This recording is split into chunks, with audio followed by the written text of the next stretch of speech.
रहस्यमयी हवेली का राज। रात का समय था। हल्की बारिश हो रही थी और एक पुरानी जीप कच्चे रास्ते पर तेजी से बढ़ रही थी। ड्राइवर था आकाश रॉय, एक प्राइवेट डिटेक्टिव।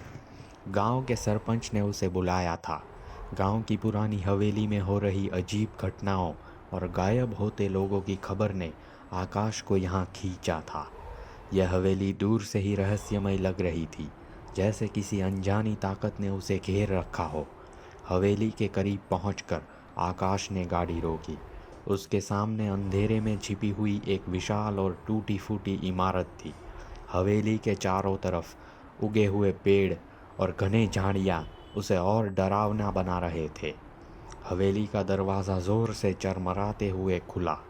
अंदर घुसते ही ठंडक का एहसास हुआ। फर्श पर धूल की मोटी परत जमी हुई थी। हर कदम पर उसकी आवाज़ गूंजती थी। हवेली के अंदर एक अजीब सी खामोशी थी, जैसे यहाँ सब कुछ थम सा गया हो। दीवारों पर अजीब निशान और छत से लटके जाले उसे और असहज कर रहे थे। अचानक हवेली के किसी कोने में एक चीखने की आवाज़ आई। ये डरावनी आवाज़ दर्द भरी थी। आवाज़ के पीछे चलते हुए आकाश एक कमरे तक पहुंचा। कमरे का दरवाज़ा आधा खुला हुआ था। अंदर घुसते ही उसकी नज़र एक पुरानी लकड़ी की मेज़ पर पड़ी। उस पर एक डायरी रखी हुई थी। डायरी के पन्ने धूल और नमी से खराब हो चुके थे, लेकिन कुछ हिस्सा अब तक पढ़ने लायक था। उसमें लिखा था कि इस हवेली में जो भी सच्चाई जानने की कोशिश करता है वो वापस नहीं लौटता।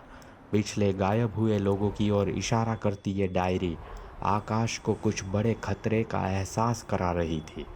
डायरी पढ़ते पढ़ते अचानक कमरे का दरवाज़ा तेज़ आवाज़ के साथ बंद हो गया। कमरे की खिड़कियां अपने आप खुलने और बंद होने लगी। ठंडी हवा पूरे कमरे में घूमने लगी। दीवार पर एक परछाई उभरने लगी। ये परछाई धीरे धीरे आकार ले रही थी। उसकी उपस्थिति भारी और डरावनी थी। परछाई हवेली की सच्चाई को और भी रहस्यमयी बना रही थी। परछाई गायब होने के बाद आकाश को एक तहखाने का दरवाज़ा दिखा। दरवाज़ा खोलते ही सड़ी हुई गंध ने उसे पीछे हटने पर मजबूर कर दिया, लेकिन वह हिम्मत करके अंदर गया। तहखाने में अंधेरा था, लेकिन टॉर्च की रोशनी में 3 लाशें दिखी। ये वही लोग थे जो हाल ही में गायब हुए थे। तहखाने की दीवारों पर खून के निशान और अजीब चिन्ह बने हुए थे। तहखाने में अचानक हलचल शुरू हो गई। लाशों में से एक लाश धीरे धीरे उठने लगी। उसकी आंखें सफ़ेद और चेहरा बुरी तरह से विकृत था। यह लाश धीरे धीरे आकाश की तरफ बढ़ रही थी। हवेली की छत से अजीब आवाज़ें आने लगी, जैसे वहाँ कोई दौड़ रहा हो।